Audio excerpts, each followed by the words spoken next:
My name is Claire Bennett, 35, a state attorney. The morning my parents drove 11 hours to my office without warning, I was helping a client prove her brother had quietly emptied their dead father's trust account. Irony and I had known each other a long time. Tuesday, 5:12 p.m. My assistant, Maya, knocked once and opened the door before I answered. That alone told me something was wrong. Maya believed in procedures the way priests believe in scripture. Claire. Her voice carried that careful tone people use in hospitals and police stations. There's an older couple downstairs. I kept reading the trust amendment on my desk. Okay. They've been here since 8 this morning. That got my attention. I lowered the file. Maya hesitated. They say they're your parents. Silence. Not dramatic silence.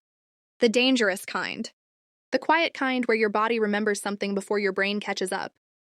My hand moved automatically toward the thin gold chain beneath my blouse. The key. Still there. Always there. 20 years old. Cold metal against warm skin. My grandfather's house key. The only thing I took when I walked away from my family 8 years earlier. Maya watched my face carefully. You okay? I looked toward the city skyline outside my office window. Washington, D.C. Glass buildings. Traffic. Power lunches. Legal billing. Normal people pretending their families weren't complicated. I will be. She nodded slowly. They brought paperwork. Of course they did. My mother never traveled without paperwork. Weaponized paperwork was practically her love language. Conference room 3, I said. Water, coffee if they ask. You want security nearby? I almost smiled. No. You sure? Maya? I capped my fountain pen. They didn't drive 11 hours to hurt me. I stood. They drove 11 hours to need something. That was worse. Chapter 2, the ask. I gave them 12 minutes. Not because I needed courage. Because people like my mother hated waiting. Waiting cracked the performance. Made the rehearsed lines wobble. I used those 12 minutes reading exactly 0 words of the document sitting open on my desk. Instead, I stared at the framed photograph beside my computer.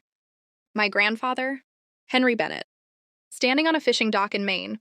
Windbreaker, coffee mug, permanent expression of mild disappointment directed at humanity. The only adult in my childhood who never confused control with love.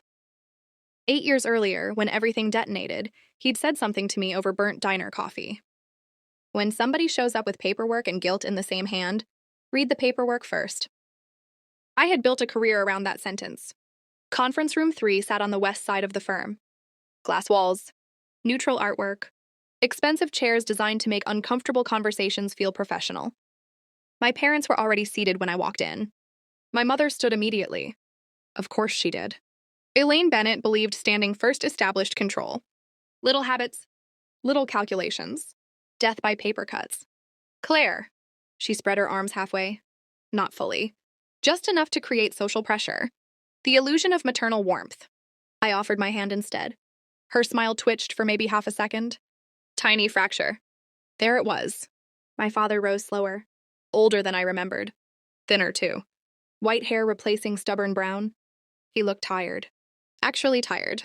Not theatrically tired. Not I sacrificed everything tired. Real tired. That unsettled me more than my mother's smile. Dad. He nodded once. Kiddo. Kiddo. 8 years. No phone calls. No birthday cards. One surprise office ambush. And suddenly kiddo. Interesting. Very interesting. I sat across from them. Never beside. Distance matters in negotiations. Families forget that. Lawyers don't. Coffee sat untouched between them. On the table rested a leather folder. Dark blue. Expensive. My mother's version of battle armor. She placed one manicured hand on top of it. Claire, honey. Honey. Fast deployment. Classic opening move. We really appreciate you making time. I folded my hands calmly. You arrived without an appointment. We didn't think you'd see us otherwise. Accurate. I respected accuracy. Even accidental accuracy. What do you need? Straight line. No warm-up. No weather talk. No fake catching up. My mother inhaled slowly. Resetting strategy.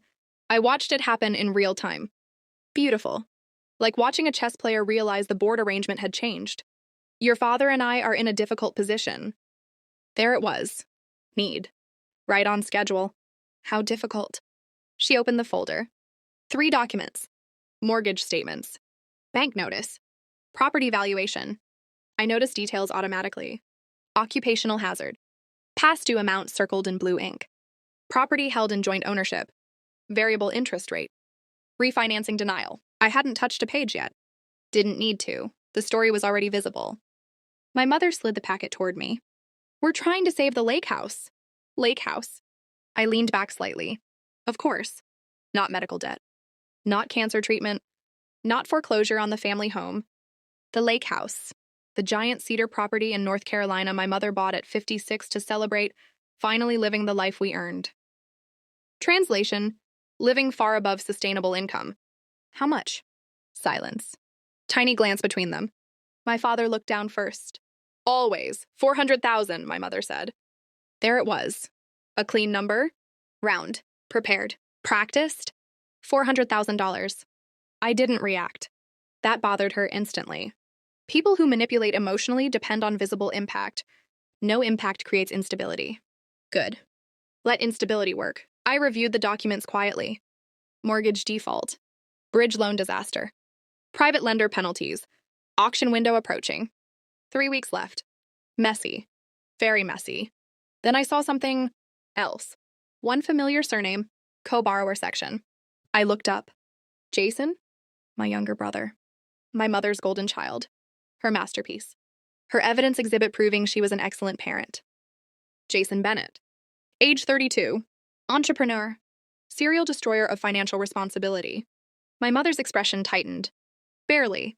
But enough. Jason's startup hit problems. Startup? Interesting word. Families loved euphemisms. Define problems. He got overextended. I nodded slowly. Translation received. Catastrophic financial stupidity. Standard Jason operating procedure. And now you need $400,000. Yes. She leaned forward. Voice softer now. Weaponized vulnerability phase. Claire, families help each other. I almost laughed. Almost. Not because it was funny. Because memory can be cruelly well-timed. Families help each other. Interesting slogan. I remembered hearing something extremely similar 8 years earlier. Kitchen table. Rain outside. 3 missing trust statements. 1 destroyed relationship. Funny how language recycles. I placed the papers neatly back into the folder. What exactly are you asking? My mother blinked. Momentary confusion. She expected resistance. Emotion. Argument. Not precision. Precision scared people who came prepared for feelings. We're asking for a loan. Terms? She paused. Terms? Yes. Interest rate. Repayment schedule. Collateral. Duration. Security structure. Loan terms. My father shifted uncomfortably. My mother smiled thinly. Claire. That tone. The don't be difficult in front of your father tone. 30 years old and instantly recognizable. We're your parents. Not a term sheet. Not collateral. Not repayment. Just hierarchy. Blood. Obligation wrapped in sentiment. I nodded slowly. Understood. Crystal clear. I folded my hands again. Then let me ask differently. I met her eyes. Directly. When were you planning to tell me about my trust fund? Silence. Immediate. Violent. My father's head snapped upward. My mother's face emptied. Not shock. Recognition. That specific stillness people get when buried history unexpectedly walks into the room carrying receipts. Bingo. Found the nerve. Nobody spoke. The air conditioning hummed softly overhead. Downtown traffic drifted faintly through insulated glass. Tiny, ordinary sounds surrounding a family landmine. My mother's voice arrived first. Careful. Measured. Claire. No. I kept my tone calm. Dead calm. Lawyer calm. The dangerous calm.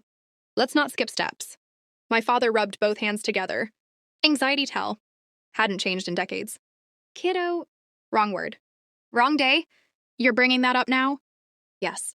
After 8 years? Yes. My mother straightened in her chair. Mask rebuilding itself. Efficient woman. Professional-grade emotional contractor. That was handled. I actually smiled this time. Tiny smile. Sharp edges. No, I said quietly. It wasn't. My mother hated documents she didn't control. I knew that because I'd spent my childhood watching her reorganize reality with binders, receipts, calendars, and selective memory. So when I reached into my briefcase and pulled out a slim black folder, she went still. Tiny movement. Barely visible. But I saw it. Lawyers notice tiny things. I placed the folder between us. Didn't slide it. Just set it down. Neutral territory. 8 years ago, I said quietly, I discovered Grandpa Henry's trust account. My father exhaled softly. My mother crossed her arms. Defensive posture. Good. Original value. I opened the folder. 620,000. Page turn. Projected maturity. Page turn. Just under 1.9 million. Silence. One problem. I looked at my father. The money wasn't there. My father shut his eyes briefly. My mother didn't. She never surrendered ground voluntarily. Claire. No. I held up a hand. Today you came into my office asking for $400,000. I tapped the mortgage packet. So today, we do accounting. I removed several statements. Highlighted. Time-stamped. Certified copies. Beautiful things. Paper trails are beautiful. Withdrawals. Transfers. Trust distributions. Vacation property down payment. Jason's failed restaurant investment. Luxury SUV purchase. Private school tuition. Lake house renovation. My mother stared at the pages, her face losing color in slow increments. My father whispered one sentence so softly I almost missed it. You kept all of it. 8 years. Every statement. Every transfer. Every signature. Every excuse. I had built a legal career helping strangers survive financial betrayal. You think I wouldn't archive my own? I didn't keep it, I said calmly. I organized it. My mother pushed back her chair slightly. Anger arriving. Predictable. Anger was easier than shame. That money supported this family. There it was. The old anthem. I nodded once. Yes, it did. She looked relieved for half a heartbeat. Too soon. Without my permission. Relief disappeared. You were our daughter. No, I said quietly. I was the beneficiary. Sharp silence. Different category.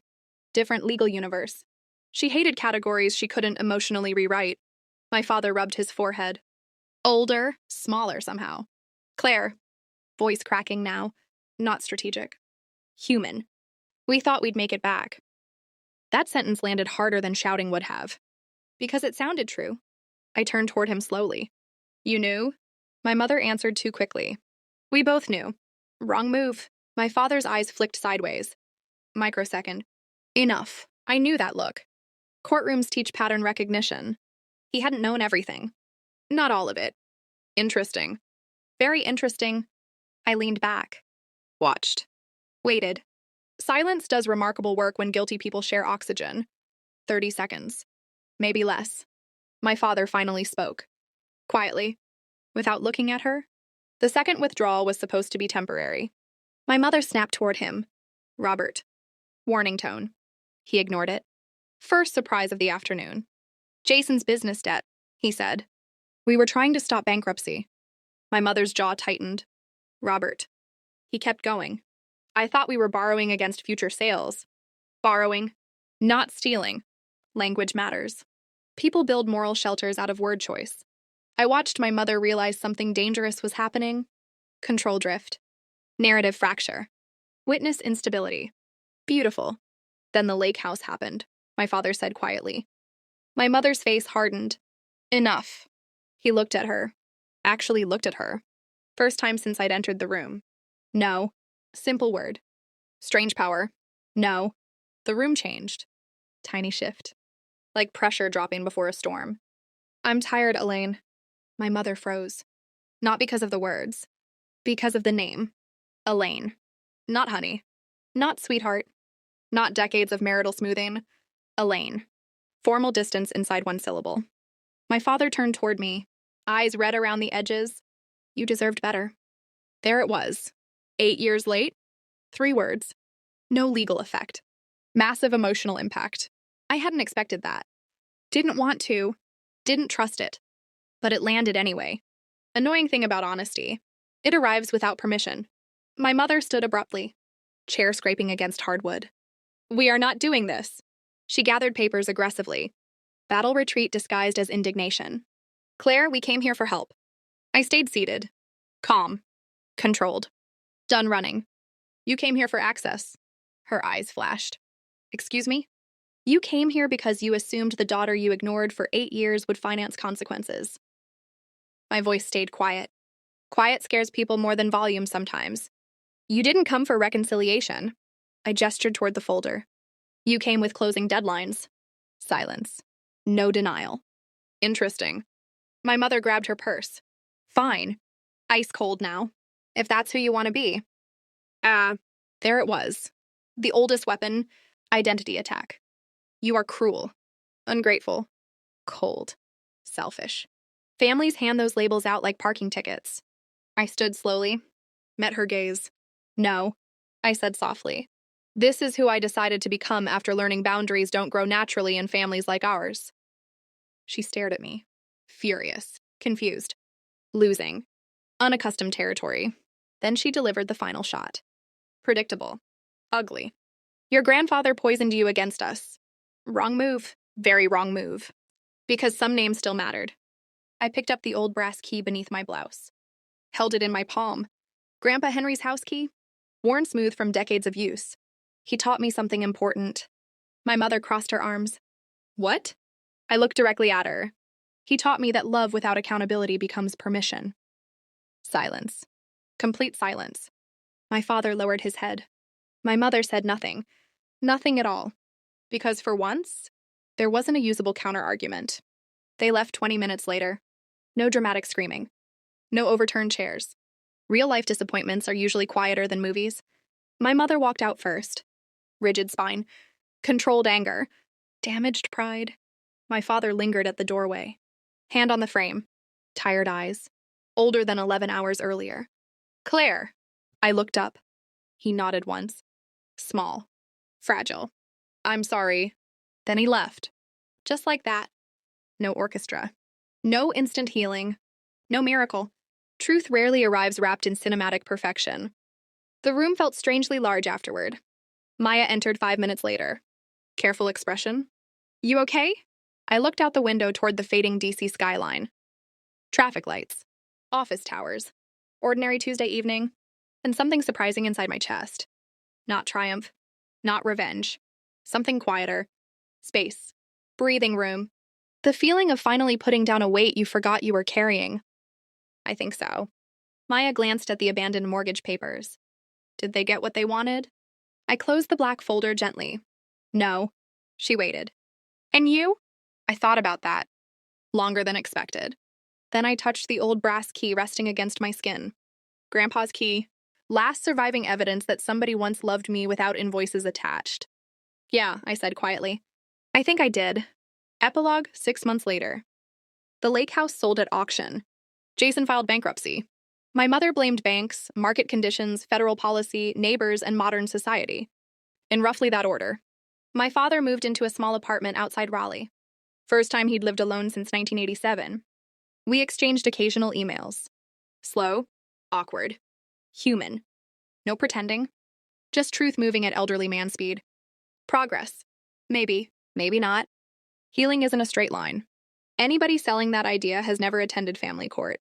One rainy Thursday in October, a package arrived at my office. No return address. Inside was an old photograph. Me, age 11. Fishing dock. Grandpa Henry laughing at something off camera. On the back, written in my father's uneven handwriting, he would have been proud of you for making it count. No apology paragraph. No manipulation. No request for money. Just one sentence. I sat with that for a long time.